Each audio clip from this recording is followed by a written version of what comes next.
The coffee pot trembled in Elena's grip as she poured the third refill for table 7, the businessman barely glancing up from his phone to acknowledge her existence. What none of the customers at Murphy's Diner knew was that those same hands had once held a sniper rifle steady in the mountains of Syria, and the woman they dismissed as just another waitress was about to become the only thing standing between them and certain death. Before we jump back in, tell us where you're tuning in from, and if this story touches you, make sure you're subscribed, because tomorrow, I've saved something extra special for you. The morning sun streamed through the grease-stained windows of Murphy's Diner on 5th Street, casting long shadows across the cracked linoleum floor. Elena Kozlov wiped down table 12 for the third time, her movements mechanical, practiced, invisible. At 28, she moved like someone carrying weight that others couldn't see, shoulders slightly hunched, eyes that scanned every entrance and exit out of habit, hands that trembled almost imperceptibly when she thought no one was looking. "Elena, order up." Danny Murphy's voice boomed from the kitchen, thick with his Boston accent and perpetual irritation. The diner's owner had hired her 6 months ago, not because he was particularly impressed with her credentials, a former military cook, she'd told him, but because she was willing to work double shifts for minimum wage and never complained. She grabbed the plates of eggs and bacon, balancing them expertly on her forearms. Table 7, the businessman in the expensive suit, didn't even look up when she set his breakfast down. "Can I get you anything else?" she asked quietly. "Just keep the coffee coming," he muttered, still staring at his phone. "And try not to spill it this time." Elena's jaw tightened almost imperceptibly. She hadn't spilled coffee in her life, but she'd learned not to correct customers. It wasn't worth the fight. "Of course, sir."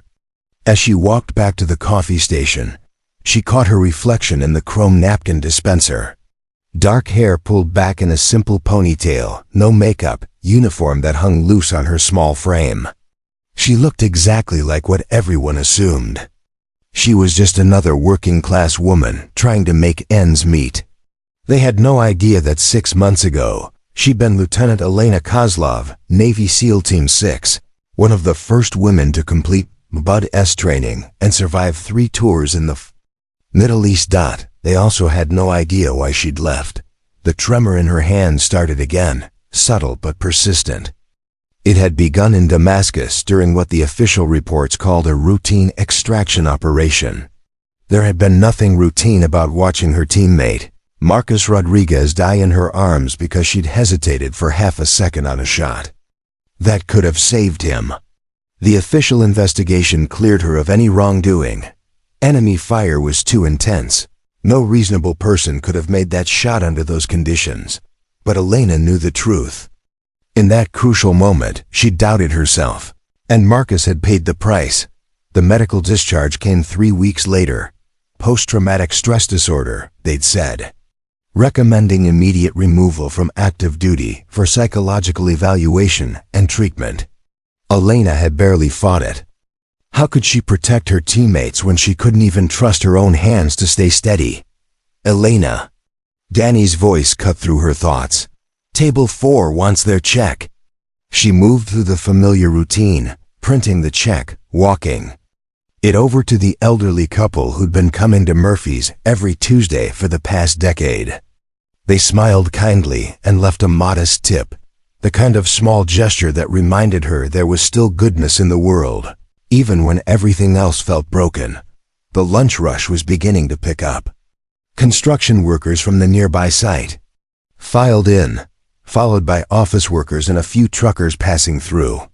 Elena moved between tables with practiced efficiency, taking orders, refilling drinks, clearing plates. She'd become good at being invisible, at blending into the background noise of other people's lives. What she hadn't become good at was sleeping through the night without nightmares, or forgetting the sound Marcus made when the sniper's bullet found him, or trusting that her hands would stay steady when it mattered most. The irony wasn't lost on her. She'd once been one of the most elite soldiers in the world, trained to handle impossible situations under extreme pressure. And now she struggled to pour coffee without worrying that everyone could see her shake. At 2:30 p.m. during the afternoon lull, Elena stepped outside for her break. She sat on the concrete steps behind the diner, looking out at the small parking lot where her beat-up Honda Civic sat next to Danny's truck.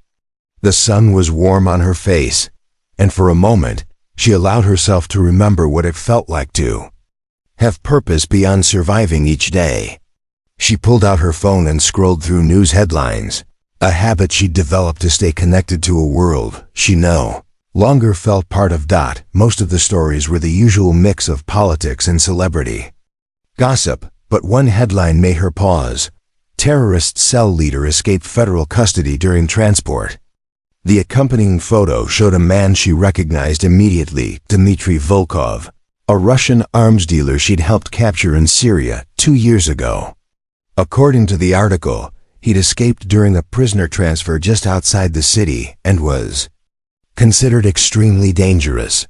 Elena stared at the photo for a long moment, memories flooding back of the intelligence briefings, the careful planning, the night operation that had finally brought Volkov down. He'd sworn revenge against the American soldiers who destroyed his operation, and he had the resources and connections to make good on that threat. She shook her head and put the phone away. That was someone else's problem now. She was just a waitress trying to make it through another shift without anyone noticing how broken she really was. Elena stood up and walked back into the diner, where the afternoon crowd was starting to thin out. She had no way of knowing that in less than 3 hours, her two worlds were about to collide in the most violent way possible, and the skills she'd tried so hard to forget would become the only thing standing between innocent people and certain death. The first sign something was wrong came at 5:47 p.m., just as Elena was wiping down the counter for the evening shift change. Through the front windows, she noticed a black SUV parked across the street, windows tinted, engine running, positioned with a clear view of the diner's entrance.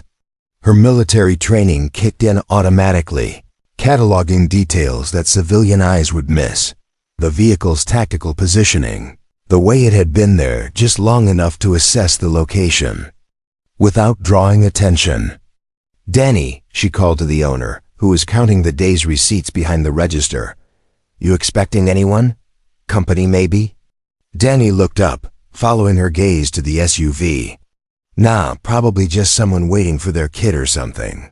"Why?" Elena was about to respond when her phone buzzed with an incoming call from an unknown number. She almost ignored it, probably another telemarketer, but something made her answer. Elena Kozlov. The voice on the other end was crisp, professional, and immediately familiar. Commander Sarah Chun, Naval Special Warfare Command. "Elena, I need you to listen very carefully and not react visibly to what I'm about to tell you." Elena's blood went cold. Commander Chen had been her commanding officer during her last deployment, a woman she respected more than almost anyone in the military. The fact that Chun was calling her directly meant this wasn't a social call. "I'm listening," Elena said quietly, turning away from the other staff and customers. "Dmitry Volkov escaped federal custody this morning. Our intelligence indicates he's targeting specific military personnel involved in his capture. Elena, your name is on his list." Elena gripped the phone tighter, her eyes automatically scanning the diner's interior. 12 customers scattered across 8 tables, Danny behind the register, Maria the cook visible through the kitchen window.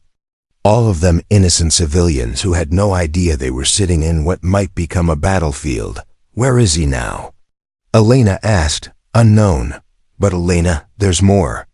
We have credible intelligence that he's planning something for today, specifically targeting a location where you'd be found. He's been tracking your movements for weeks." The black SUV across the street suddenly made perfect sense. Elena's mind raced through tactical assessments, sight lines, cover positions, escape routes. The diner was a tactical nightmare, large windows on 3 sides, Single exit points front and back, no natural defensive positions. Commander, I need immediate extraction for the civilians in this location. We're sitting ducks here. Elena. That's why I'm calling. Local law enforcement and federal agents are at least 20 minutes out. There's been a coordinated attack on multiple targets across the city. Resources are stretched thin. Preparing and narrating this story took us a lot of time, so if you are enjoying it, subscribe to our channel. It means a lot to us. Now back to the story. Elena felt her hands begin to tremble again, not from her condition this time, but from the adrenaline surge of impending combat. What are you asking me to do? I'm not asking you to do anything, Elena. You're a civilian now. But double curve. Chun paused. Those people in that diner don't have 20 minutes. And you're the only one there with the training to keep them alive. Through the window, Elena watched as two more vehicles pulled up to flank the first SUV. The tactical formation was unmistakable. They were preparing for an assault. She estimated at least 6 to 8 hostiles, probably armed with automatic weapons, definitely with military or paramilitary training. Commander, I can't. The words came out as barely a whisper. After Damascus, after Marcus. I can't trust myself to protect anyone. Elena, listen to me. Chun's voice was firm but compassionate. What happened in Damascus wasn't your fault. The after-action report was clear. You were under impossible conditions with multiple enemy positions. No one could have made that shot, but I hesitated. I second-guessed myself, and Marcus died because of it. Marcus died because war is hell, and sometimes good people don't make it home. But right now, 12 innocent people are about to die. If you don't find a way to be the soldier, I know you still are. Elena closed her eyes, trying to steady her breathing. Around her, the diner hummed with normal afternoon activity. The businessman at table 7 was still on his phone. The elderly couple at table 4 was sharing a piece of pie. A young mother was helping her toddler color on a kid's menu. None of them had any idea what was coming. Elena, Chun continued, I know you've been struggling. I know the tremor makes you feel like you've lost everything that made you who you were. But your value as a SEAL was never just about steady hands. It was about your tactical mind, your ability to assess situations and make the right call under pressure, your willingness to put yourself between innocent people and harm. Elena opened her eyes and looked around the diner again. This time, she wasn't seeing potential casualties. She was seeing a defensive position that could be held with the right strategy. The kitchen had 2 exits. The back office had reinforced walls, and the walk-in freezer could serve as a hardened shelter. What resources do I have? She asked, her voice steadier now. Whatever you can improvise. Elena, Volkov's team is professional, but they're expecting to find a traumatized ex-soldier working as a waitress. They're not expecting to face an active SEAL who's chosen her battlefield. Elena looked at her hands. The tremor was still there, probably always would be, but Chun was right. She'd never been just about steady hands. She'd been about protecting people who couldn't protect themselves. Commander, if I do this, if I try to hold this position, I need you to promise me something. Name it. If I fail, if people die because I'm not good enough anymore, you make sure their families know it wasn't because we didn't try everything. Chun was quiet for a moment. Elena, you're not going to fail. You're going to remember who you are. Through the window, Elena watched as armed figures began deploying from the vehicles.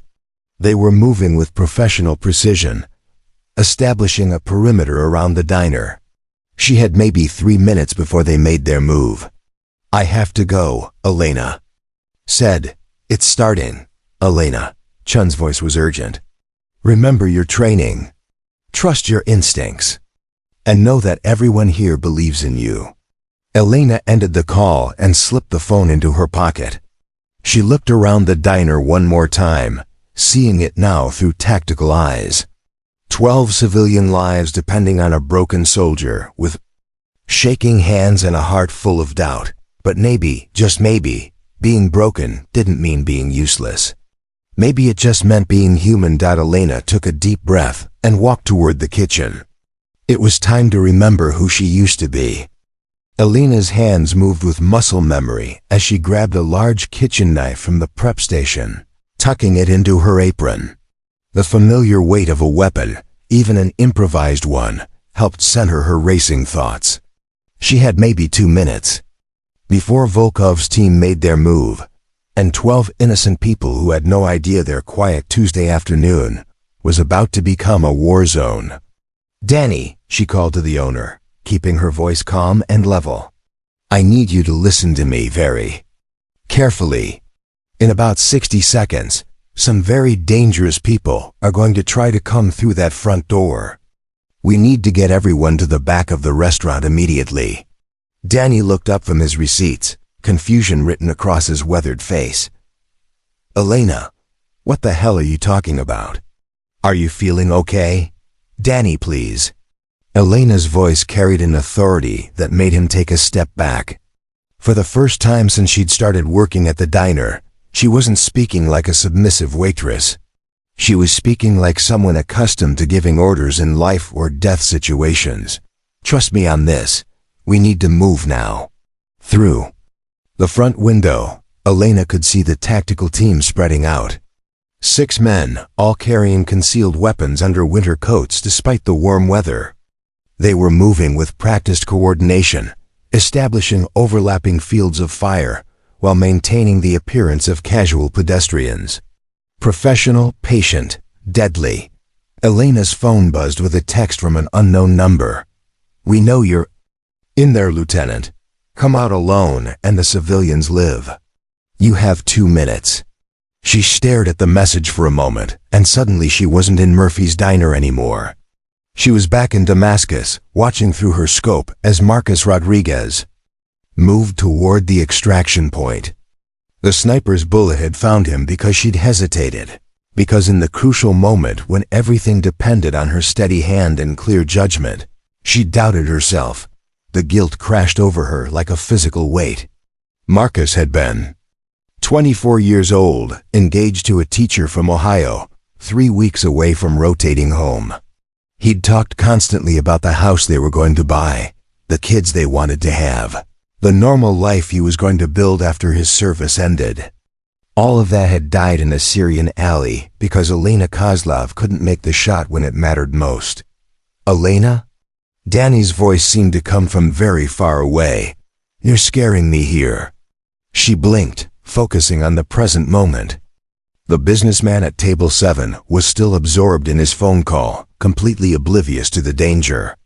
The young mother was wiping applesauce off her toddler's face, laughing at something the child had said. The elderly couple was holding hands. Across their table, lost in quiet conversation about their granddaughter's upcoming wedding, they reminded her of Marcus's parents, who she'd met at the funeral. Salt-of-the-earth people from Ohio who'd raised their son to believe in service and sacrifice. They'd thanked her for bringing their boy home, not knowing that she was the reason he'd needed to be brought home in a flag-draped coffin instead of walking off the plane under his own power. "Please," Elena whispered, not sure if she was talking to Danny or to the memory of Marcus or to whatever part of herself had once been confident enough to wear the seal trident. "I can't lose anyone else." Her phone buzzed again. "1 minute, Lieutenant. Don't make us come in there." Elena looked around the diner one more time, and this time she saw them differently. The businessman wasn't just another rude customer, he was someone's husband, someone's father. The young mother wasn't just taking up space at a table, she was someone who deserved to watch her child grow up. The elderly couple wasn't just another pair of regulars, they were 2 people who'd found love and deserved to keep it. They were all Marcus in a way. All innocent people whose lives hung in the balance, while Elena Kozlov tried to decide if she was brave enough to risk failing them, the way she'd failed her teammate. "Danny," she said, her voice steadier now. "I'm former military. Navy SEAL. The people outside are here for me, but they won't hesitate to hurt everyone in this diner to get what they want. I need you to help me get these people to safety." Danny stared at her for a long moment, taking in the change in her posture, the way she carried herself differently than she had an hour ago. "Jesus Christ, Elena. Navy SEAL? You're serious?" "Dead serious, and we're out of time." Through the window, Elena could see the team leader checking his watch. They were about to move. She had perhaps 30 seconds to make a choice that would define whether she was still the broken veteran who'd failed in Damascus, or whether she could find a way to be the protector she'd once been trained to be. Elena thought about Marcus. One more time. About the promise she'd made at his funeral to his parents, that their son's sacrifice would mean something. Maybe she couldn't bring him back. Maybe she couldn't undo the moment of hesitation that had cost him his life. But she could make sure that no one else died on her watch because she was too afraid to act. "Danny," she said, pulling the kitchen knife from her apron and moving toward the dining room. "Get on the phone with 911. Tell them we have an active shooter situation at Murphy's Diner, and we need immediate tactical response. Then get everyone you can into the walk-in freezer, and don't come out until you hear me tell you it's safe." "What about you?" Elena looked out at the tactical team, preparing to breach the front entrance. Her hands were still shaking, probably always would be, but her mind was clear for the first time in months. She wasn't Elena, the traumatized waitress, anymore. She was Lieutenant Elena Kozlov, Navy SEAL, and she had innocent people to protect. "I'm going to buy you the time you need," she said. The next 90 seconds moved like a carefully choreographed dance between preparation and terror. Elena's military training took over, her body moving with practiced efficiency, even as her mind battled waves of self-doubt that threatened to paralyze her completely. "Everyone, listen to me." Elena's voice cut through the afternoon chatter like a blade. The authority in her tone made every head in the diner turn toward her instantly. "I need you all to move to the back of the restaurant immediately. This is not a joke. This is not a drill. Your lives are in danger." The businessman at table 7 finally looked up from his phone, irritation flashing across his face. "Look, lady, I don't know what kind of crazy, sir," Elena interrupted, her voice carrying the steel of someone accustomed to being obeyed without question. "Armed men are about to come through that door. You can argue with me, or you can live. Choose quickly." Something in her tone, perhaps the absolute certainty with which she spoke, made the businessman's objections die in his throat. Around the diner, other customers were beginning to stand, confusion and fear mixing on their faces. Elena moved between the tables with economical precision, her eyes constantly flicking toward the front windows where she could see the tactical team making final preparations. "Maria," she called toward the kitchen, "get the freezer door open and help Danny get everyone inside." The young mother clutched her toddler closer, her voice shaking. "What's happening? Are we being robbed?" "Ma'am, I'm going to keep you and your baby safe," Elena said, helping the woman to her feet. "But I need you to trust me and move quickly." As the customers began filing toward the back of the diner, Elena did a rapid inventory of available resources. The diner's layout was far from ideal for defensive operations. Too many windows, too many sight lines for attackers, limited cover positions. But there were advantages she could exploit, if she was smart about it. The kitchen had 2 exits, one leading to the dining room, another to the back alley. The prep station was stocked with knives of various sizes. The industrial coffee urns could provide scalding water as a weapon. Most importantly, the walk-in freezer had reinforced walls and a heavy door that could serve as a temporary safe room for the civilians. Elena's hands shook as she grabbed additional knives from the prep station, tucking them into her apron alongside the first one. The tremor was getting worse under stress, and she couldn't stop the voice in her head that whispered, "You couldn't save Marcus with steady hands. How are you going to save these people with shaking ones?" Through the kitchen window, she watched Danny helping the elderly couple toward the freezer. The man was moving slowly, his wife supporting him with one arm while gripping her purse with the other.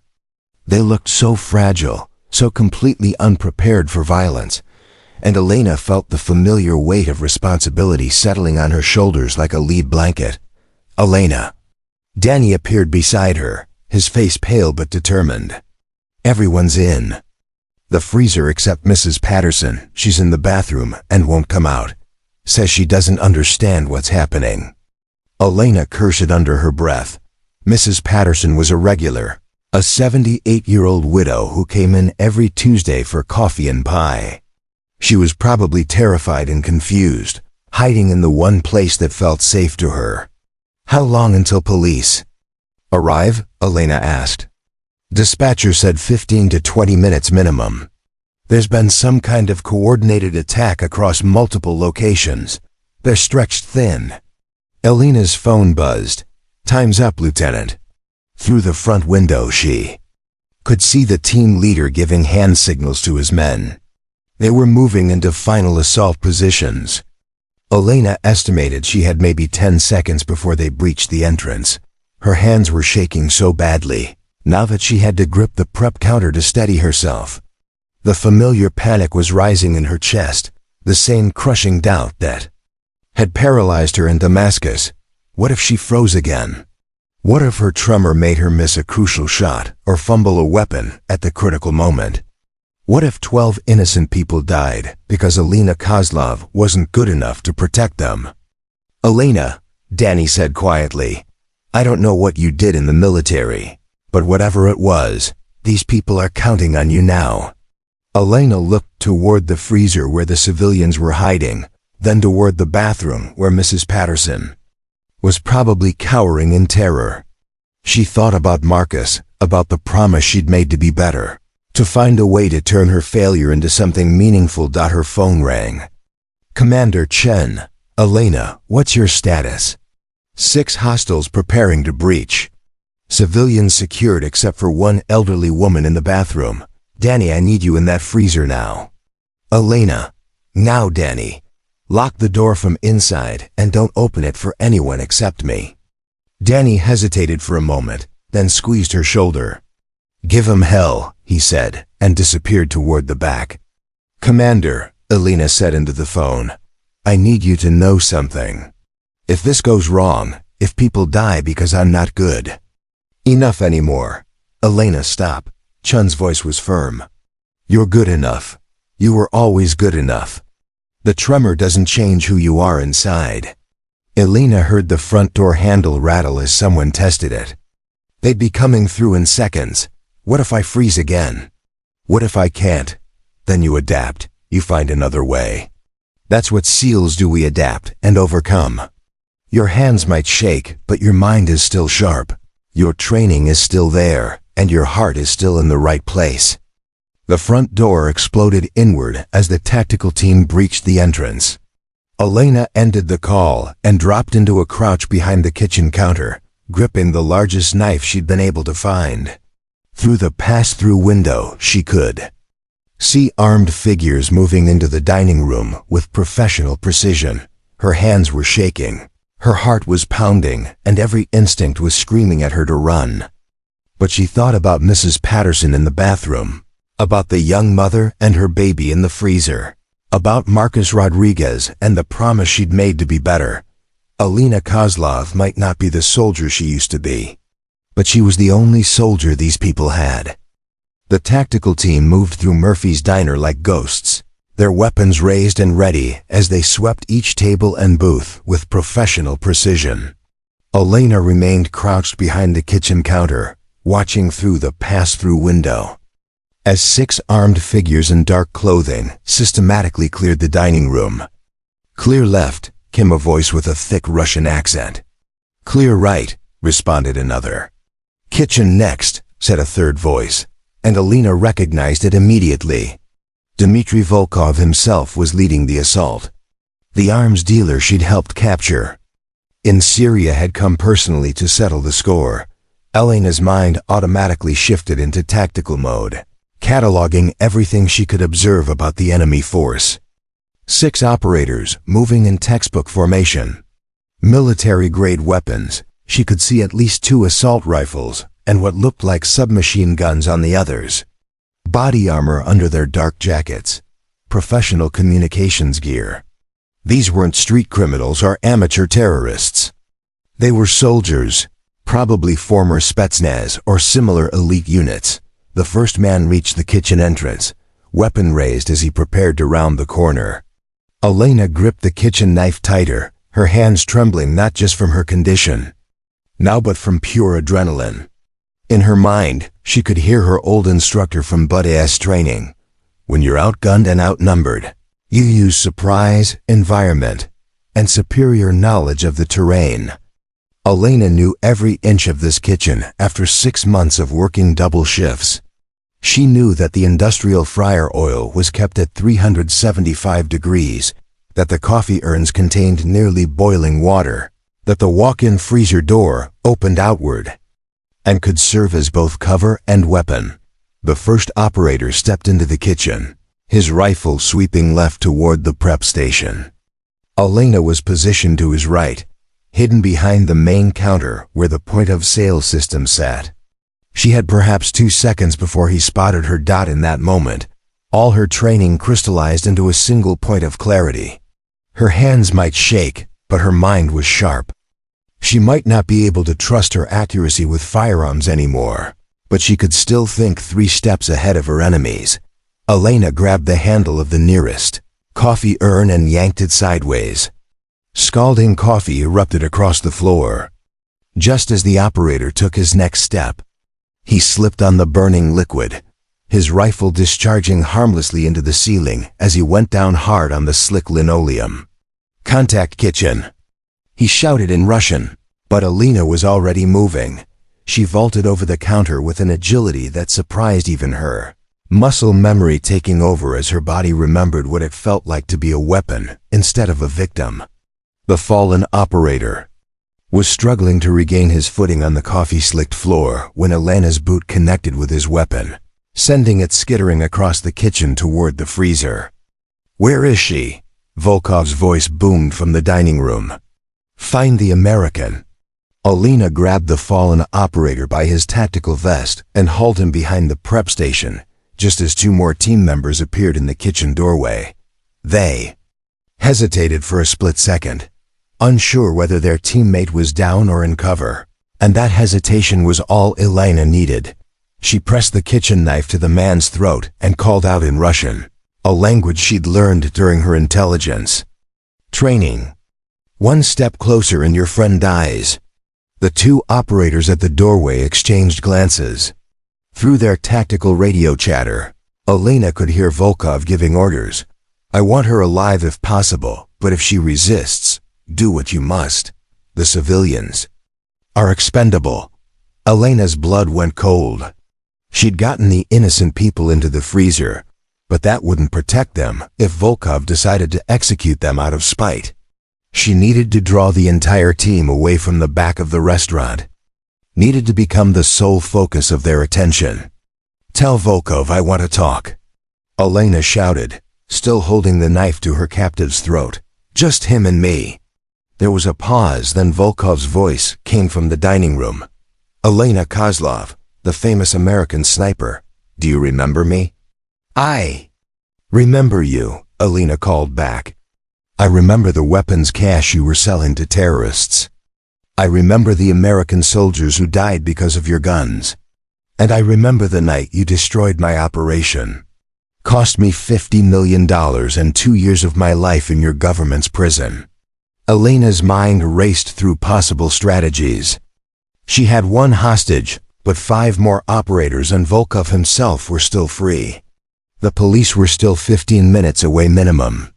She needed to buy time and space, needed to level the playing field somehow. "Let's make a deal," Elena called out. "You want me? Come and get me, but let the civilians go first." Volkov laughed, a sound like breaking glass. "You are hardly in a position to make demands, Lieutenant. We know about the people in the freezer. We know about the old woman in the bathroom. They stay where they are until I have what I came for. Elena closed her eyes for a moment, fighting down the panic that threatened to overwhelm her tactical thinking. Mrs. Patterson was still in the bathroom, probably terrified and confused. The others were safe in the freezer for now, but if this dragged on, if Volkov got impatient, ... double quotes. What do you want? Elena asked. Justice, Volkov replied. You took 2 years of my life. You destroyed my business. You humiliated me in front of my associates. I want you to suffer the way I suffered. Then come in here and face me yourself. Elena challenged. Or are you afraid that a broken American soldier with shaking hands might be too much for the great Dmitry Volkov? The silence that followed her taunt stretched for nearly 30 seconds. Elena could hear muffled conversation in Russian, probably Volkov conferring with his team about tactics. She used the time to study her immediate environment, looking for additional advantages she could exploit. The industrial stove had 6 burners, all connected to a main gas line. The fryer was still bubbling with hot oil. The dish sanitizer used chemicals that would be caustic if weaponized. The walk-in freezer had an emergency release that could trap someone inside if they weren't careful. Very well. Volkov's voice came from much closer now. He was moving toward the kitchen. You want to face me? Then let my man go and step into the dining room. We settle this like soldiers. Elena looked down at her captive, a young man probably in his 20s with dead eyes and calloused hands. Professional killer, no doubt, but still someone following orders rather than giving them. She thought about Marcus, about the choice between mercy and necessity that soldiers faced every day. I'm coming out, Elena called. But if any of your men so much as look toward that freezer or bathroom, our deal is off. She released her hostage and stepped toward the kitchen entrance, the knife still in her shaking hand. Through the pass-through window, she could see Volkov standing in the center of the dining room, flanked by his remaining team members. He was exactly as she remembered him, silver-haired, well-dressed, radiating the kind of confidence that came from a lifetime of violence. Without consequences, Elena stepped into the dining room and faced the man who'd come to kill her. Elena stepped into the dining room and immediately felt the weight of 6 weapons trained on her. Dmitry Volkov stood in the center of the space like a king holding court, his expensive suit incongruous among the vinyl booths and formica tables of Murphy's Diner. He was smaller than she remembered, average height, slight build, but his presence filled the room with predatory menace. There she is, Volkov said, his English accented but precise. The famous Elena Kozlov. Tell me, Lieutenant, how does it feel to be on the other side of the scope? Elena kept the kitchen knife visible but non-threatening, her eyes automatically cataloging the tactical situation.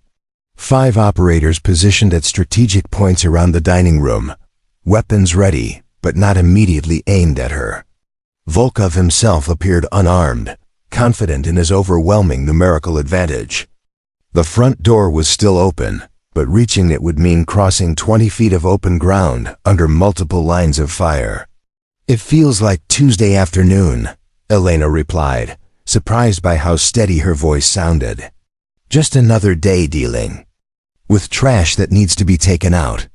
Volkov's smile was razor-thin, still the arrogant American soldier. Even now, when you are completely outmatched and helpless. Elena's hands were shaking, but she forced herself to focus on the immediate tactical problem. 6 enemies, superior firepower, innocent civilians depending on her to buy time until police arrived. In her old life, before Damascus, she would have already calculated 3 different ways to turn the situation to her advantage. Now, all she could think about was how easily she could fail, how quickly everything could go wrong. You want to talk about helpless? Elena said, taking a small step to her left, closer to the overturned chair that might provide minimal cover. Let's talk about your business model. Selling weapons to terrorists, hiding behind intermediaries while other people do the actual fighting. Real brave stuff. Careful, Lieutenant. Volkov's voice carried a warning edge. I may want you alive. For now, but my patience is not unlimited. Elena noticed one of the operators, the one who'd slipped on the coffee, limping slightly as he repositioned himself near the front windows. She'd hurt him more than she'd realized, which meant he might be slower to react if the situation turned violent. Every small advantage mattered when you were this outnumbered. What's the plan here, Dmitri? Elena asked, using his first name deliberately to establish a personal connection. A psychological tactic from her interrogation training. You kill me, then what? The FBI already knows you escaped. They're tracking you. This little revenge fantasy ends with you back in a cell, probably for life this time. Perhaps, Volkov conceded. But that assumes you live long enough to see justice served. And that assumes your new friends here survive the encounter. Elena's blood chilled. We had a deal. You said, I said I wanted to face you like a soldier. I never said anything about sparing the civilians. Volkov gestured to one of his men, who immediately started moving toward the back of the restaurant. Perhaps watching them die will help you understand the pain you caused me. Elena's training warred with her panic as she watched the operator heading toward the freezer where Danny and the others were hiding. Every instinct screamed at her to act, to do something. But she was one person with a kitchen knife against 6 trained killers with military weapons. In her mind, she could hear Marcus's voice from their last conversation in Damascus. Sometimes the right choice isn't the smart choice, Elena. Sometimes you just have to trust your gut and hope for the best. Elena made her choice. She dove sideways toward the overturned chair, just as she hurled the kitchen knife at the nearest operator. Her aim was off. The blade struck him in the shoulder rather than center mass, but the unexpected attack created exactly the chaos she needed. Take her! Volkov shouted, but Elena was already rolling behind the lunch counter, using the solid wood and steel construction as cover while automatic weapons fire erupted around her. The operator she'd knifed was down, clutching his shoulder and screaming in Russian. The others were repositioning, trying to get clear shots at her position behind the counter. Elena could hear Volkov barking orders, coordinating his team's movements with professional efficiency. Elena's hands were shaking so badly she could barely grip the second knife she'd grabbed from her apron. But her mind was calculating angles and distances with the clarity that had once made her one of the Navy's most effective snipers. The lunch counter provided cover from the front, but it was open on both ends. They'd flank her position within seconds. She looked up at the mirror mounted behind the counter, using it to track the operator's movements. 2 coming around her left flank, 1 covering the right, 1 staying with Volkov near the center of the room. The injured man was out of the fight for now. Elena grabbed a full coffee pot from the warming plate behind her and waited. When the first operator appeared around the left end of the counter, she threw the scalding coffee directly at his face. He screamed and stumbled backward, pawing at his eyes, his weapon discharging wildly into the ceiling. But the second operator was already rounding the right flank, his rifle trained on Elena's position. She was caught in the open, no cover, no weapons except a single kitchen knife, against a trained killer with an assault rifle. Time seemed to slow as Elena watched the operator's finger tighten on the trigger. In that moment, she thought about Marcus, about the promise she'd made to be better, about the innocent people depending on her to buy them. Just a few more minutes. Her hands stopped shaking. Elena dropped to the floor just as the rifle fired, the bullets passing through the space where her head had been. She rolled sideways and came up with the knife in her hand, muscle memory taking over as she closed the distance between herself and the gunman. The operator tried to bring his rifle around, but Elena was inside his reach now, moving with the fluid precision that years of combat training had burned into her nervous system. The knife found the gap between his body armor and his throat. Elena rolled away from the falling body and immediately dove behind the next nearest cover, overturned table as the remaining operators opened fire. Bullets splintered wood and shattered glass around her position, but she was already moving again, using the chaos and limited sight lines of the cluttered diner to stay ahead of their targeting. Enough. Volkov's voice cut through the gunfire. Stop shooting. You'll hit the gas lines and blow us all up. Elena pressed herself against the wall behind the jukebox, breathing hard and trying to process what had just happened. She'd killed one of them, wounded 2 others, and was still alive despite being completely outgunned. Her hands were steady. Now her mind clear and focused. For the first time since Damascus, Elena Kozlov felt like a Navy SEAL again, but she was still outnumbered 4-1, and she could hear sirens in the distance. The police were coming, but they were still minutes away. She needed to keep the pressure on, needed to continue disrupting Volkov's plans until help arrived.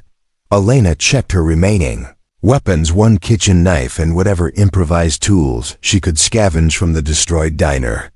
It wasn't much, but it would have to be enough. She thought about the people in the freezer, about Mrs. Patterson in the bathroom, about Marcus and the promise she'd made. Then Elena Kozlov stepped out from behind the jukebox and went hunting. Part 7. The mentor guide's wisdom. Elena moved through the destroyed diner like a predator, using overturned tables and shattered fixtures as cover while she stalked the remaining members of Volkov's team. The sirens were getting closer, but she could tell from the sound that they were still at least 5 minutes away. 5 minutes was an eternity in combat time, enough for Volkov to execute every civilian in the building and disappear before law enforcement arrived. Her phone buzzed with an incoming call. Elena glanced at the screen. Commander Chun, and answered while keeping low behind an overturned booth. Elena, what's your status? Chun's voice was tense with concern. 3 hostiles down, 4 still active including Volkov, Elena whispered. I've got civilians secured in the freezer, but there's an elderly woman trapped in the bathroom. I need to. Elena, listen to me, Chun interrupted. Local police are reporting gunfire at your location. They're setting up a perimeter, but they won't move in until tactical teams arrive. You're on your own for at least another 10 minutes. Elena peered around her cover and saw one of Volkov's operators positioned near the kitchen entrance, blocking her access to the back of the restaurant where Mrs. Patterson was hiding. The man was bleeding from a scalding coffee burn across his face, but he was still combat effective and very angry. Commander, I need tactical advice, Elena said quietly. I'm outgunned and outnumbered. In the old days, I could have taken these shots with my rifle, but up close like this. Elena, you're thinking about this wrong. Chun's voice was calm, authoritative. You're not the same sniper you were before Damascus, that's true. But you're something better now. You're adaptable. Your tremor forced you to learn new skills, to think differently about combat. Elena frowned, not understanding. What do you mean? Before your injury, you solved problems with precision and distance. Clean shots from concealed positions. But that's not the only way to be effective. What you're doing right now, improvised. Weapons, environmental advantages, psychological warfare. This is advanced special operations tradecraft. Elena watched as Volkov's man shifted position, trying to get a better angle on her hiding spot. She calculated distances and cover positions, her mind working through tactical options with the clarity that had been missing for months. Think about it, Chun continued. How many snipers could do what you're doing right now? How many could adapt to close quarters combat with kitchen knives and coffee pots? Your tremor didn't make you weaker, Elena, it made you more versatile. Elena felt something shift in her understanding of herself. For months, she'd been mourning the loss of her steady hands, defining herself by what she could no longer do rather than what she could still accomplish. But Chun was right, the skills she was using now, the tactical creativity and adaptability, these were things she'd developed precisely because her old methods were no longer available. The tremor isn't your weakness, Chun said, as if reading her thoughts. It's your teacher. It forced you to become a more complete operator. A crash from the back of the restaurant interrupted Elena's thoughts. She could hear shouting in Russian, followed by an elderly woman scream, "Mrs. Patterson. Commander, they're moving on the civilian in the bathroom. I have to go." "Elena, remember, you don't have to be perfect. You just have to be better than them. And right now you are." Elena ended the call and began moving toward the back of the restaurant, but the coffee-burned operator spotted her movement and opened fire. Bullets shattered the mirror behind the lunch counter and sent ceramic fragments flying as Elena dove for cover behind the industrial dishwasher. She was pinned down, unable to advance toward Mrs. Patterson without exposing herself to withering fire. Elena could hear more shouting from the bathroom area, and her heart clenched as she realized that Volkov's men had found the terrified elderly woman. But as Elena crouched behind the dishwasher, she noticed something that made her smile grimly. The industrial unit was connected to the main water line with a flexible steel hose, and that hose ran directly beneath the floor toward the back of the restaurant. If she could access the crawl space under the diner. Elena had spent 6 months working in this restaurant, and during slow periods, she'd helped Danny with minor repairs that had given her a thorough knowledge of the building's infrastructure. There was a maintenance access panel behind the dishwasher that led to the space beneath the floor, a cramped area filled with water pipes, electrical conduits, and dust, but large enough for someone her size to crawl through. Working quickly and quietly, Elena used her knife to remove the screws from the access panel. The space beyond was dark and narrow, but it extended toward the back of the building where Mrs. Patterson was trapped. Elena could hear the Russian voices getting closer to the bathroom. She squeezed into the crawl space, pulling the panel closed behind her. The space was barely 2 feet high, forcing her to army crawl through dust and spider webs while navigating around pipes and electrical cables. Her hands were shaking again, whether from her condition or the adrenaline, she couldn't tell. It didn't matter down here where precision wasn't required. Elena emerged from a second access panel behind the prep station, just 20 feet from the bathroom, where she could hear Mrs. Patterson crying and pleading in English while one of Volkov's men shouted demands in broken English. "Where is American woman? Where is soldier?" "I don't know." Mrs. Patterson's voice was barely audible through the bathroom door. "I don't know anything. Please don't hurt me." Elena peered around the corner and saw 2 operators positioned outside. The bathroom one holding an assault rifle while the other tried to kick down the reinforced door. They hadn't seen her yet, focused entirely on their elderly hostage. Elena thought about Chun's words, about adaptation and versatility. She thought about Marcus and the promise she'd made to be better. Then she looked at the industrial gas line that ran along the wall just above the operators' heads. Elena had learned a lot about kitchen safety during her 6 months at Murphy's Diner. She knew that natural gas was heavier than air, that it pooled in low places, and that even a small spark could create a devastating explosion. She also knew that the manual shutoff valve was located just behind her current position, but she also knew that using gas as a weapon in enclosed space was incredibly dangerous, not just to her enemies, but potentially to Mrs. Patterson and herself. It was the kind of desperate gamble that could save everyone or kill them all. Elena looked at her shaking hands one more time, then reached for the gas valve. Some problems couldn't be solved with steady aim. Sometimes you just had to be willing to take risks that no sane person would consider. Elena began turning the valve, releasing natural gas into the confined space where Volkov's men were trying to break down the bathroom door. In 60 seconds, the area would be saturated enough that any spark, a muzzle flash, an electrical switch, even static electricity, could turn the back of the restaurant into an inferno. Elena pulled out her phone and set a timer for 50 seconds. Then she picked up her knife and prepared to give the 2 operators a choice: surrender immediately, Or find out what happened when you cornered a Navy SEAL who had nothing left to lose. The smell of natural gas began to fill the back area of the restaurant as Elena crept closer to the two operators outside the bathroom. She had maybe 40 seconds before the concentration became dangerously explosive, 40 seconds to resolve the situation before everyone in the vicinity, including Mrs. Patterson, would be at risk from the slightest spark. The first operator was still trying to kick down the bathroom door while his partner kept watch, but their attention was focused forward rather than checking their flanks. Elena moved with the silent precision her SEAL training had drilled into her, using the sound of their efforts to mask her approach. 30 seconds. Elena was close enough now to hear Mrs. Patterson sobbing on the other side of the bathroom door.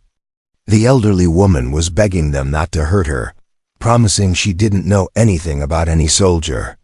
The sound of her terror made Elena's chest tighten with protective rage. 25 seconds. The gas concentration was getting stronger.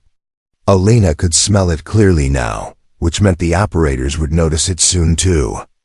Once they realized what was happening, they'd either retreat, giving Elena the opening she needed, or they'd get careless with their weapons and trigger an explosion that would kill everyone in the area. 20 seconds. Elena made her move.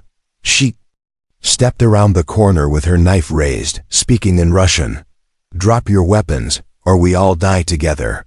Both operators spun toward her, their rifles coming up instinctively. Elena held up her phone, showing them the countdown timer that now read 18 seconds. "Natural gas," she said in English, then repeated it in Russian. "One shot, one spark, and this whole area goes up. You want to kill me? Fine.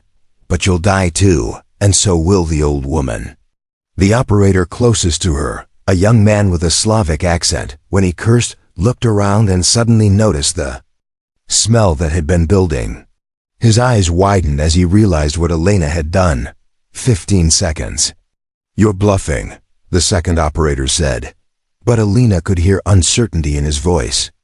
"Am I?" Elena asked, holding up her knife where they could see it clearly. "One move toward those triggers, and I cut the electrical cable behind you. Spark. Boom. Goodbye." 10 seconds. The operators exchanged glances, their training warring with basic survival instinct. Elena could see them calculating odds, trying to decide if they could kill her before she could cause an explosion that would incinerate everyone within 30 feet. 8 seconds. Elena made the decision for them. She lunged forward with the knife, not at either operator, but at the electrical conduit running along the wall. The blade struck sparks as it scraped against the metal housing, and both operators dove away from their positions as Elena rolled behind the prep station. 5 seconds. Elena's phone hit 0 on the timer, but nothing happened. The gas concentration wasn't quite high enough yet, or the sparks from her knife hadn't been sufficient to trigger ignition. But the operators didn't know that. They thought they were moments away from being incinerated. "Weapons down," Elena shouted. "Now!" The younger operator dropped his rifle immediately and raised his hands. The second man hesitated for a moment, then slowly placed his weapon on the floor. "Step away from the door," Elena ordered, keeping the knife visible as she moved to shut off the gas valve. "Move toward the dining room, slowly." But as the operators began to comply, Elena heard Volkov's voice from the front of the restaurant. "What's happening back there?" "Report." When no answer came, Elena heard footsteps moving toward the back area. Volkov and his remaining man were coming to investigate, and Elena was about to be caught between two groups of enemies with nowhere to retreat. She needed to secure Mrs. Patterson and get out of the back area before Volkov arrived. But the bathroom door was still locked from the inside, and the elderly woman was too frightened to respond to Elena's calls. "Mrs. Patterson," Elena said loudly enough for the woman to hear through the door. "It's Elena from the diner. I'm here to help you, but I need you to unlock the door right now." "Elena?" Mrs. Patterson's voice was shaky but hopeful. "Is that really you?" It's me, but we need to move quickly. Can you unlock the door? Elena heard the bolt sliding back just as Volkov appeared at the far end of the corridor, his remaining operator beside him. Both men had weapons drawn and were advancing carefully, having learned to respect Elena's tactical abilities. There she is, Volkov said with satisfaction. Nowhere to run now, Lieutenant.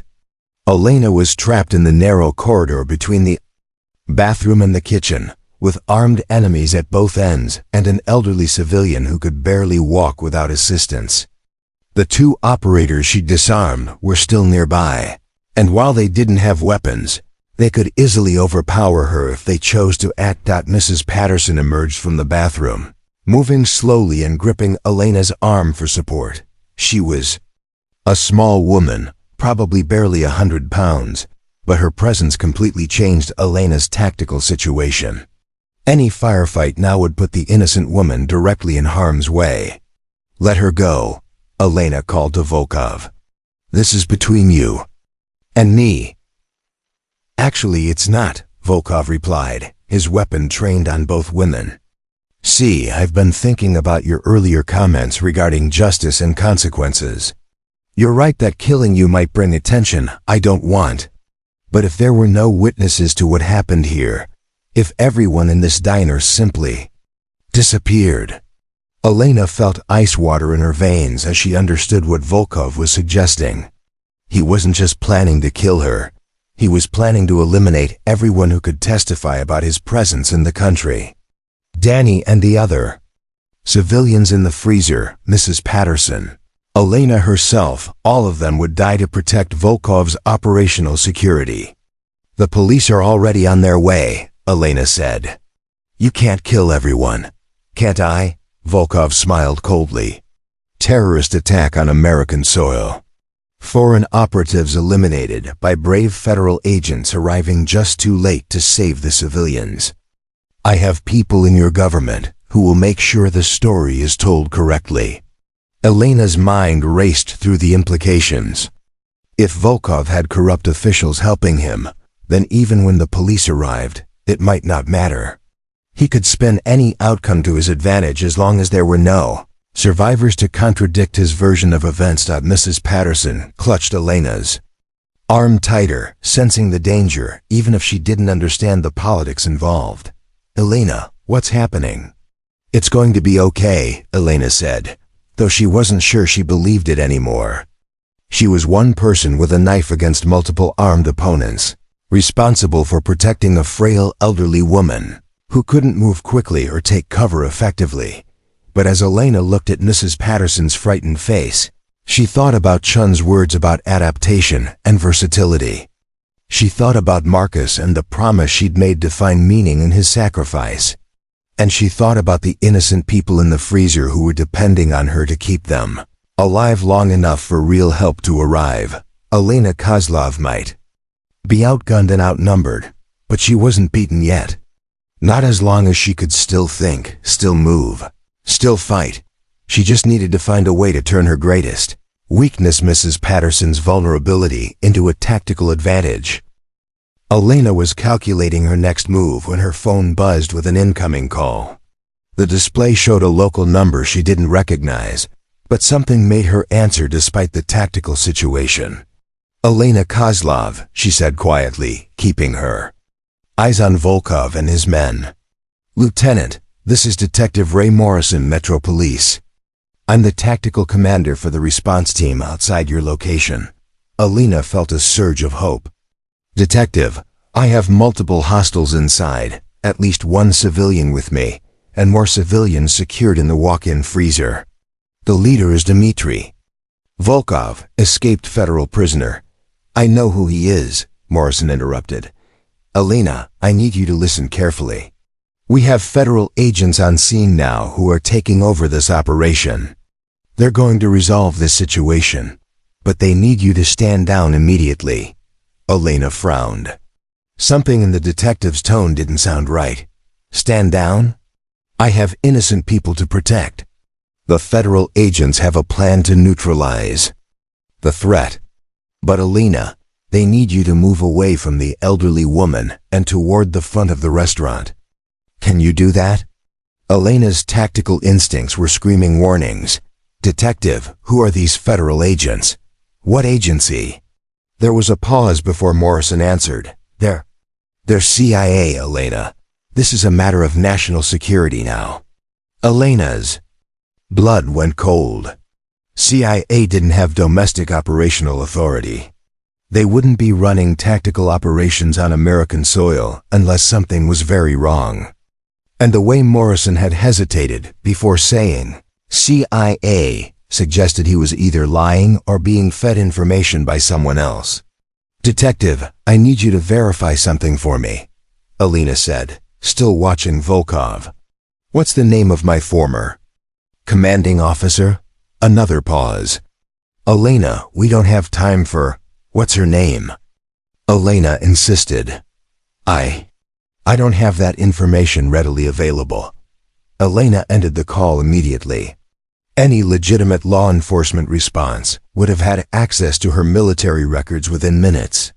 The fact that Detective Morrison couldn't answer a basic question about her background meant he was either compromised or not who he claimed to be. Volkov was watching her with amusement. Trouble with your rescue team, Lieutenant? Elena stared at him as the pieces fell into place. You have people inside the police department. That's how you knew where to find me, how you knew my schedule. I have people everywhere, Volkov confirmed. Your government is more corrupt than you realize. Did you really think I could have escaped federal custody without inside help? Elena's phone rang again. The same number. She answered but didn't speak. Elena, this is Detective Morrison again. I think we got disconnected. The federal agents need you to go to hell, Elena said and ended the call. Mrs. Patterson looked up at her with confused, frightened eyes. Elena, wasn't that the police? Aren't they here to help us? Some of them are, Elena said grimly. But not all of them. The implications were staggering. If Volkov had corrupt officials helping him, then Elena couldn't trust anyone who claimed to be law enforcement. The sirens she'd been hearing could be legitimate police, or they could be more of Volkov's people arriving to help clean up the scene. You're beginning to understand, Volkov said. This operation was planned for months, every contingency considered. Even if some honest police officers arrive, my people will be among them. They'll identify you as the terrorist, me as the heroic federal agent who tried to stop you. Elena felt the walls closing in around her. She'd been thinking tactically about the immediate threat inside the diner, but Volkov had been thinking strategically about the entire operation. He didn't just want to kill her, he wanted to destroy her reputation and use her death to further his own agenda. Her phone buzzed with a text message from another, unknown number. Lieutenant Kozlov, this is Agent Sarah Chun. I'm outside with tactical support. Whatever Detective Morrison told you, disregard. He's compromised. Elena stared at the message. Commander Chun had said she was calling from Naval Special Warfare Command, not that she was personally coming to the scene. But the message could be legitimate. Chen would have the authority to mobilize federal resources for a situation like this, or it could be another trap. Elena looked at Mrs. Patterson, who was depending on her for protection, then at the two disarmed operators who were still within reach of their weapons if they chose to act. Volkov and his remaining man were advancing slowly down the corridor, and Elena had no way to know if the law enforcement response outside was legitimate or compromised. She'd been trained to operate behind enemy lines, but she'd never faced a situation where she couldn't distinguish between friends and enemies among her own people. Elena, Mrs. Patterson whispered, I'm scared. I know, Elena said, making a decision, but we're going to get through this. Elena's phone rang again. This time the caller ID showed Commander Chun, the same contact information from their earlier calls. Elena answered. Commander? Elena, where are you in the building? Chun's voice was tense but unmistakably authentic. Back corridor, near the kitchen. I have Mrs. Patterson with me. Commander, I got calls from someone claiming to be police, but, Elena, listen to me very carefully. There are corrupt elements in the local response. Don't trust anyone who approaches you claiming to be law enforcement, unless they can give you authentication codes. The real tactical team is still setting up a perimeter, but we have multiple unknown vehicles on scene that aren't ours. Elena felt a chill of validation mixed with terror. Her instincts had been right. Volkov's corruption reached into the very agencies that were supposed to protect innocent civilians. Commander, what are my orders? Survive, Chun said simply. Keep the civilians alive until we can sort out who's who among the responders. Elena, you're the only person in that building we can trust completely. Elena ended the call and looked at Volkov, who was still advancing with predatory confidence. He believed he had all the advantages: superior numbers, corrupt officials, an escape plan that would paint him as the hero and Elena as the terrorist. But Volkov had made one crucial miscalculation. He'd assumed that corrupting the system would be enough to defeat Elena Kozlov. He hadn't considered that a Navy SEAL's most important training wasn't about working within systems. It was about accomplishing the mission when all systems failed. Elena looked down at Mrs. Patterson, then back at Volkov. You know what your problem is, Dmitri? Enlighten me. You think like a criminal. You corrupt, you bribe, you manipulate systems to get what you want. Elena shifted her grip on the knife, her hand steady now with absolute clarity of purpose. But I don't fight systems, I fight people. And right now, you're just another target between me and the people I'm sworn to protect. Elena Kozlov had been betrayed by corrupt officials, abandoned by compromised law enforcement, and cut off from reliable support. But she still had her training, her determination, and 12 innocent people depending on her to find a way to win. Sometimes that was enough. Elena's mind shifted into pure tactical mode as she assessed her options with Mrs. Patterson clutching her arm. The elderly woman was breathing heavily, clearly exhausted and terrified, but she was also observant. Elena noticed Mrs. Patterson's eyes darting toward something behind Volkov, a detail that might prove useful. Mrs. Patterson, Elena whispered, when I move, I need you to get into that supply closet behind you and lock the door. Can you do that? The elderly woman nodded, her grip tightening on Elena's arm for a moment before releasing it. Volkov was now just 15 feet away, his remaining operative flanking left while the two disarmed men had begun edging back toward their dropped weapons. Elena calculated the tactical geometry, too many threats from too many angles, with a civilian to protect and nowhere to retreat. But Elena had learned something important in the past hour. Her tremor had forced her to stop thinking like a traditional sniper and start thinking like an adaptive operator. Instead of looking for the perfect shot, she needed to create chaos and exploit the confusion. Elena grabbed the heavy-duty extension cord from the electrical panel beside her and yanked it free from the wall.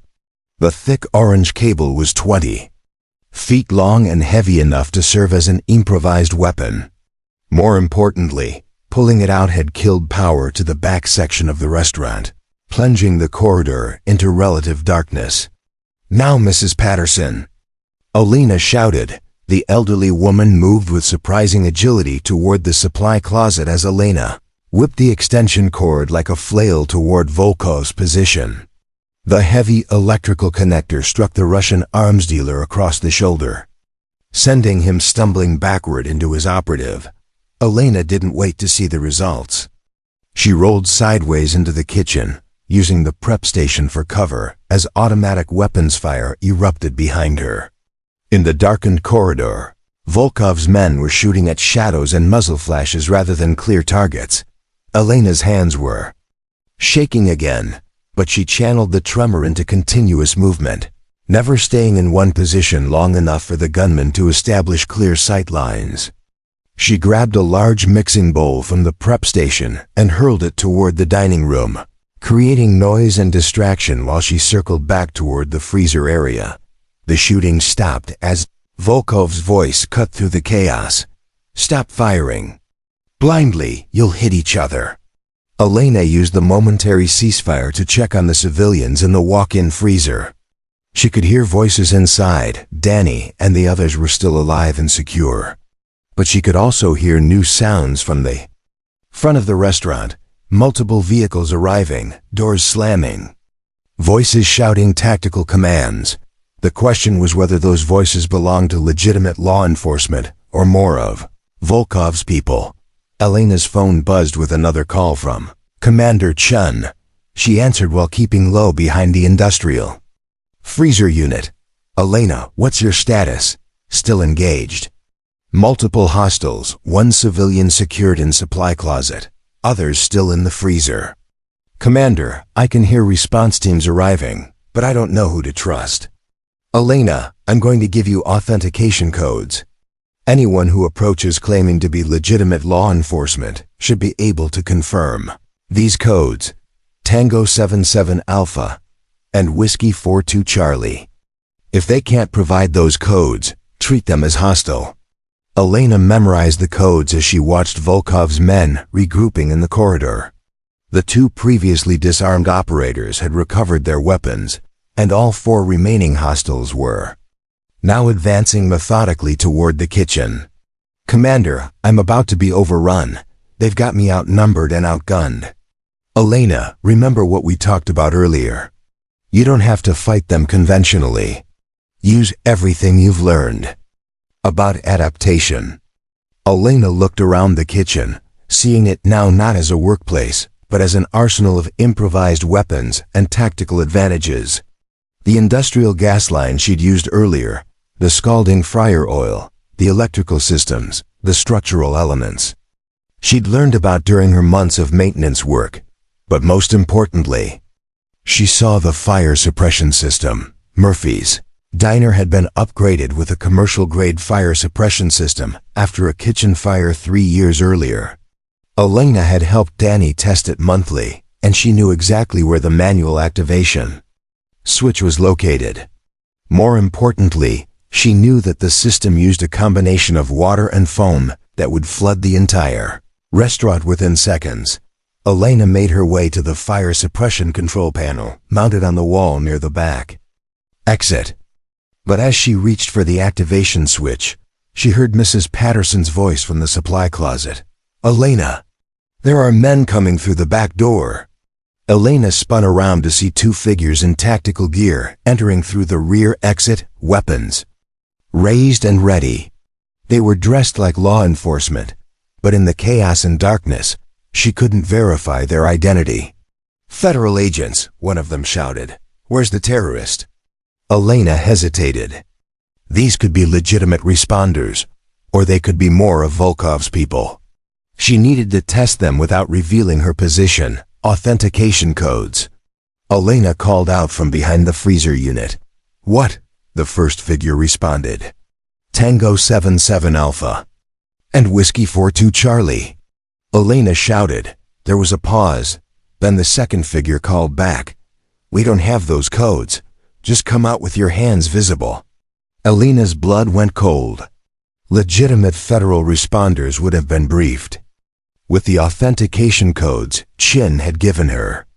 These were more of Volkov's people, trying to trap her between multiple teams. Elena was now facing enemies from both directions, Volkov's original team advancing from the front, and these new arrivals blocking the rear exit. She was trapped in the kitchen with nowhere to retreat and running out of options. But as Elena gripped the fire suppression activation switch, she realized that being trapped might actually be an advantage. If she could flood the entire restaurant with water and foam, it would create chaos that would affect everyone equally. In the confusion, her knowledge of the building's layout would give her the edge she needed. Elena thought about Marcus, about the promise she'd made to find meaning in his sacrifice. She thought about Mrs. Patterson in the supply closet, about Danny and the civilians in the freezer, about innocent people depending on her to keep them alive. Elena Kozlov pulled the fire suppression activation switch and turned Murphy's Diner into a battlefield where the only advantage was adaptability. The fire suppression system erupted like a controlled hurricane, flooding Murphy's Diner with thousands of gallons of water and fire-retardant foam. Within seconds, the entire restaurant was transformed into a chaotic maelstrom of blinding spray. Slippery surfaces and zero visibility. Elena had positioned herself near the activation switch, so she was ready for the deluge. She dropped to the floor and began moving on her hands and knees, using her intimate knowledge of the kitchen layout to navigate while everyone else was disoriented by the sudden chaos.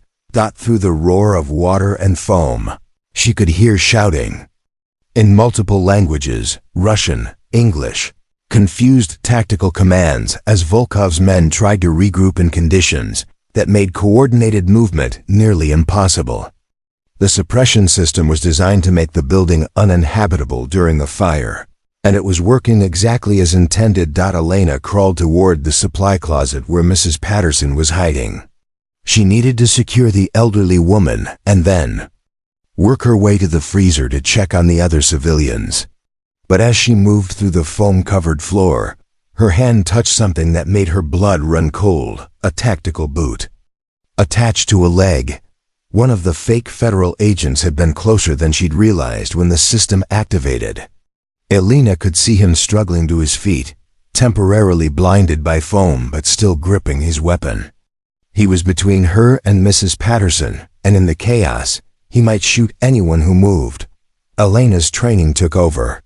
She grabbed a heavy cast-iron skillet from the floor where it had fallen and swung it like a club, connecting with the man's knee.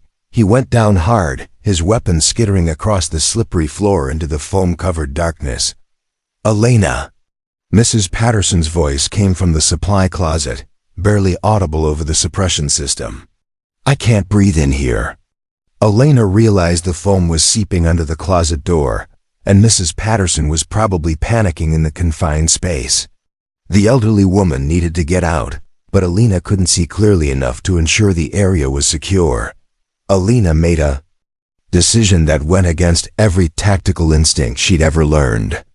She stood up in the middle of the chaos, making herself a target, and called out loudly, "Mrs. Patterson, it's Elena.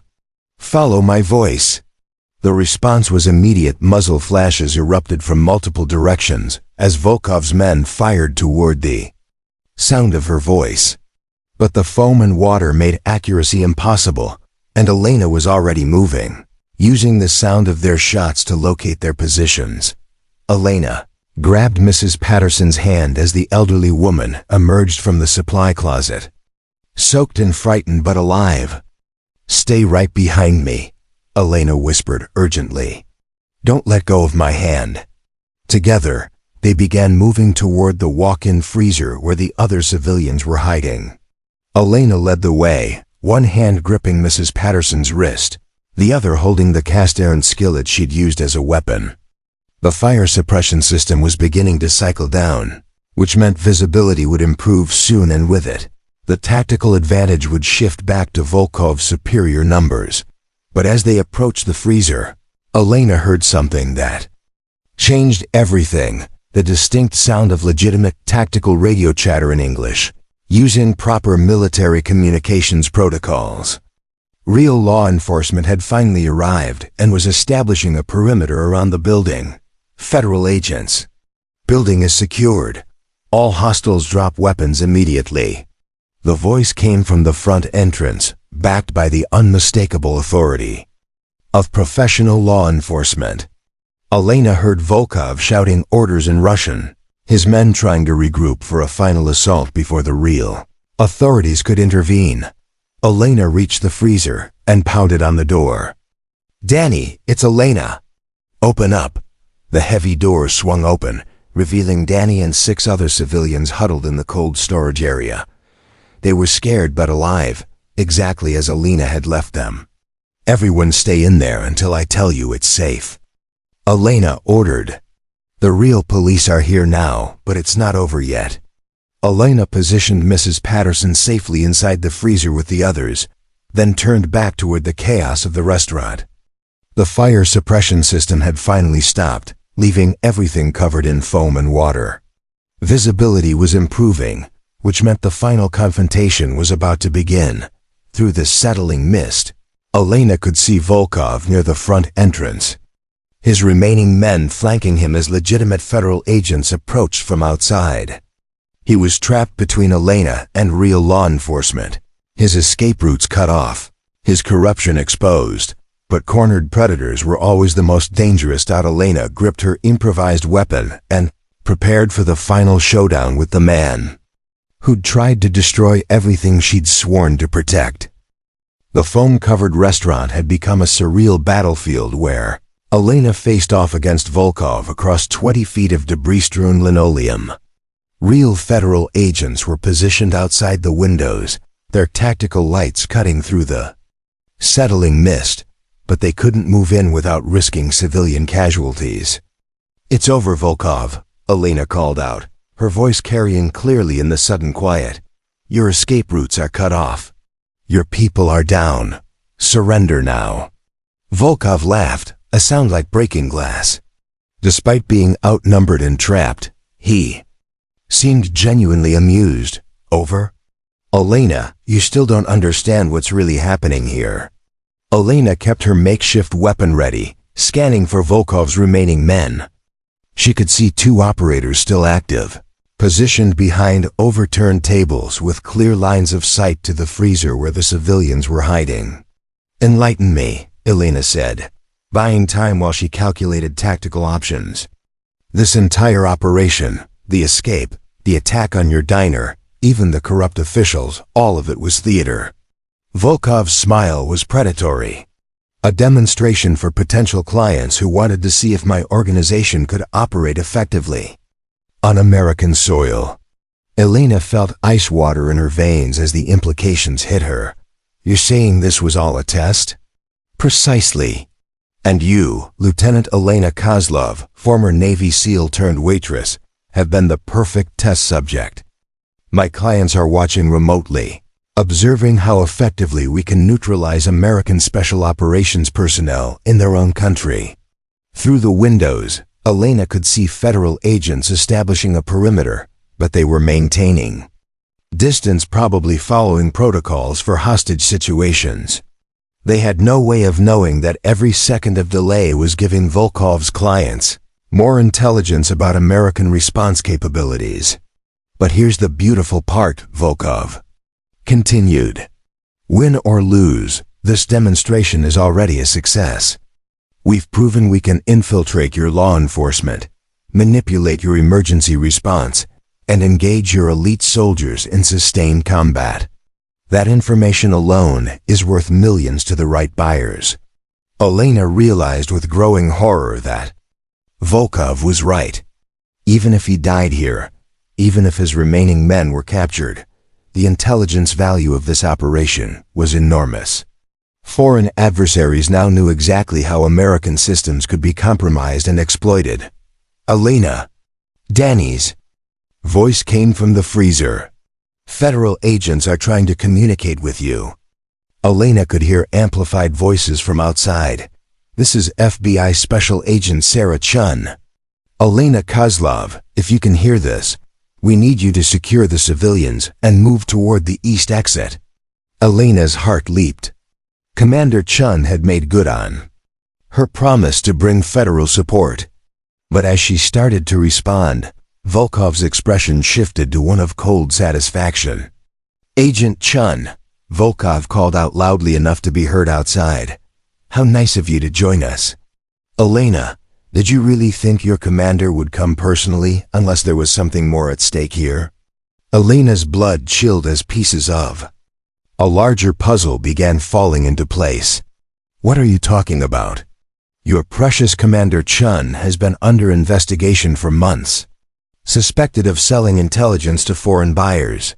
This operation wasn't just about testing my capabilities, it was about testing hers."